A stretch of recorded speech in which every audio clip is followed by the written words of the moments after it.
Nustatyta, kad 1926–15 metais Seinų kunigų seminarijoje mokėsi 1193 asmenys. Remiantis klerikų kontingento socialinės ir geografinės kilmės duomenimis, galima teikti, kad 1826–1903 metais į Seinų kunigų seminarijoje mokėsi maždaug 80% ar net 81% klerikų, kurie pagal savo kilmę buvo etniniai lietuviai arba jų gimtoji kalba, tėvų kalba buvo lietuvių kalba. Likusią dalį sudarė Lenkai klerikai, kurių gimtoji kalba buvo lenkų kalba. 1915 metų laikotarpį sumažėjo klerikų lietuvių ir padaugėjo Lenkų tautybės asmenų. Seinų kunigų seminarijoje 1909–15 metais maždaug palikai buvo lietuvių ir Lenkų auklėtinių.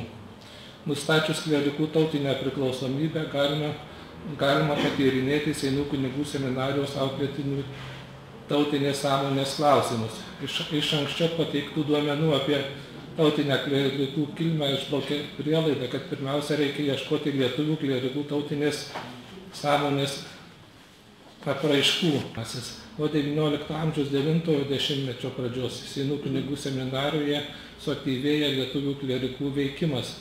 Čia pirmiausia reikia pabrėžti Marijampolės gimnazijos svarbą, nes į Seinų kunigų seminariją tuo metu daugiausia stojo šios gimnazijos auklėtiniai. Prie Marijampolės gimnazistų tautinės savimonės ugdymo daug prisidėjo mokytojas Petras Kriaučiūnas, kuris buvo baigęs Seinų kunigų seminariją ir Sankt Peterburgo dvasinę akademiją, bet nepriėmęs kunigystės šventimų. Slaptą organizuotą Seinų kunigų seminarijos klerikų veiklą pradėjo klerikas Antanas Staniukynas, kuris seminarijoje mokėsi 1884–89 metais. Pirmiausia, jisai įkūrė lietuvišką knygų bibliotekėlę, iš šios skaitytojų susibūrė klerikų ir iš šios skaitytojų subūrė klerikų organizaciją. Nuo to laiko ir prasidėjo klerikų organizuota slapta veikla. Per visą klerikų slaptos veiklos laikotarpį organizacinė struktūra pasikeitė bent 3 kartus, arba kitaip tariant, praėjo 3 etapus. Organizacija iš pradžių neturėjo pavadinimo, o vėliau pavadinta šaltinio vardu. Klerikų slapto veikimo tikslai ir formos buvo pritaikomi prie kiekvieno laikotarpiu susidariusių realijų. Pirmosios organizacijos įstatuose buvo numatyti tokie veiklos prioritetai.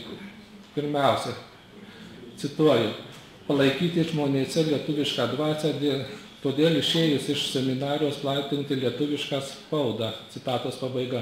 Kitas uždavinys, cituoju, lavintis lietuvių kalboje, stengtis bent tiek ištobulinti lietuvišką stilių, kad galima būtų žmoniškai be barbarizmų sakyti pamokslus.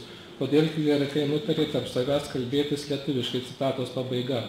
Antroji ir trečioji slaptos klerikų draugijos veiklos etapais veiklos tikslai ir uždaviniai buvo panašus. Juozapas Takauskas taip įvardino, cituoju, pirmoje eilėje jos narys turėjo būti geras klerikas, gerai mokintis, lavintis lietuvių kalboje, eiti arčiau prie liaudies, per atostogas važinėti po kaimus ir stengtis susiartinti su liaudimi ir ją žadinti. Įsišventinus būti geresniu, pavyzdingesniu ir platesniu pažiūrų kunigu. Šioje vietoje reikia pažymėti, citatos pabaiga buvo, šioje vietoje reikia pažymėti faktą, kad neturime duomenų apie Lenkų klerikų organizuotą veiklą šiuo laikotarpiu. Kalbant apie Seinų kunigų seminarijos klerikų sąsają su lietuviška spauda, reikia išskirti 2 pusės, tai yra veikla seminarijos viduje ir už jos sienų. Draudžiamų lietuviškų knygų bibliotekėlę klerikai kaupė nuo pat slaptos organizacijos atsiradimo. Tačiau Seinų kunigų seminarijos klerikai neapsiribojo vien tik knygų kaupimu savo poreikiams, bet ir stengėsi lietuvišką spausdintą žodį skleisti plačiau. Tai yra seminarija tapo draudžiamų lietuviškų knygų platinimo centru. Tam buvo labai palankios sąlygos, nes klerikai vykdami atostogų į parapijas galėjo knygas platinti plačiu mastu.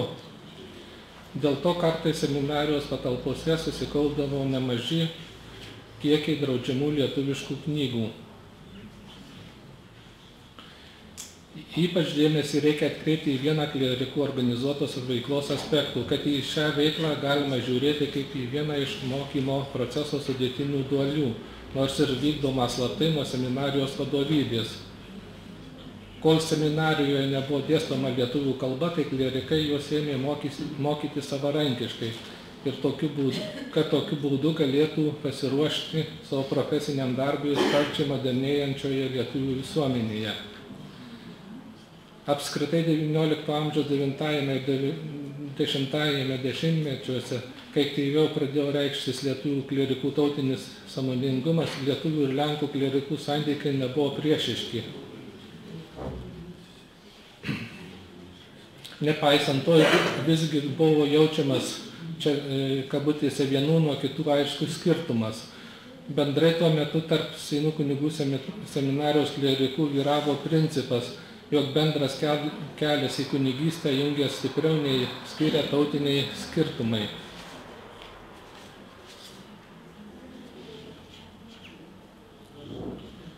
Svarstant tautinių santykių Seinų kunigų seminarijoje klausimą po 1904 metų, ypač nuo 1908 metų, kai seminarijos vicerektoriumi tapo būsimasis Vilniaus arkivyskupas Romualdas Jalbžykovskis, reikia atkreipti dėmesį į du dalykus.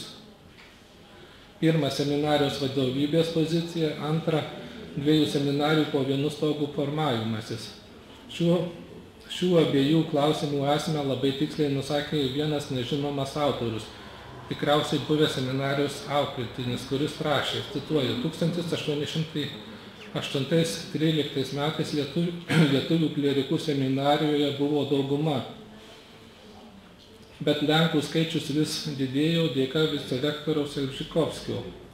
Silpnoji lietuvių vieta buvo neturėjimas seminarijos vadovybėje savo šalininkų, bet už tai turėjome už savo nugaros beveik visus Seinų lietuvius kunigus. Citatos pabaiga.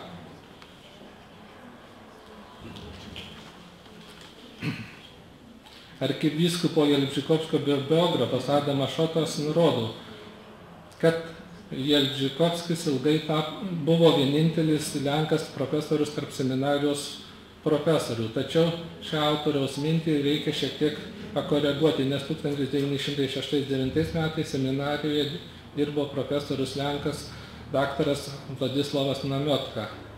Tad tokiu atveju Romualdą Jalbžykovskį reikėtų vertinti kaip vienintelį lenkiško nacionalizmo atstovą tarp seminarijos profesorių. Kitas dalykas, kurį reikia pažymėti, kad Jalbžykovskio buvo unikali padėtis apskritai tarp Seinų dvasininkų. Jis buvo vienas iš svarbiausių lenkiškumo ramsčių Seinuose. Gyvendamas Seinuose su visa energija Romualdas Jalbžykovskis pasinėrė į visuomeninę veiklą, kuria siekė stiprinti lenkų tautinius interesus, kūrė organizacijas,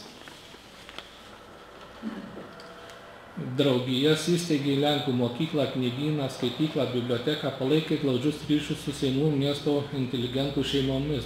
Dar daugiau Jalbžykovskis siekė apsaugoti čia, kabutėse, parapijos lenkus nuo litvinizacijos. Buvusių seminarijos auklėtinių lietuvių rašytuose atsiminimuose ir istoriografijoje yra labai daug fiksuota faktų apie lietuvių klierikų patirtas įvairias nuoskaudas. Skaudžiausi prisiminimai siejasi su nepagrįstais klierikų šalinimais ar bandymais šalinti iš seminarijos. Dažniausiai seminarijos vadovybė užkliūdavo lietuvių klierikų tautinis sąmoningumas, aktyvi visuomeninė veikla. Taip pat dažnai nurodomi faktai, kad kaip vicerektorius Jalbžykovskis remdavo lenkų tautybės klierikus. Tačiau būtina pažymėti vieną svarbų dalyką, kad Romualdas Jalbžykovskis kaip pedagogas ir auklėtojas, nepaisant klierikų tautybės, visada išlikdavo reiklus ir griežtas.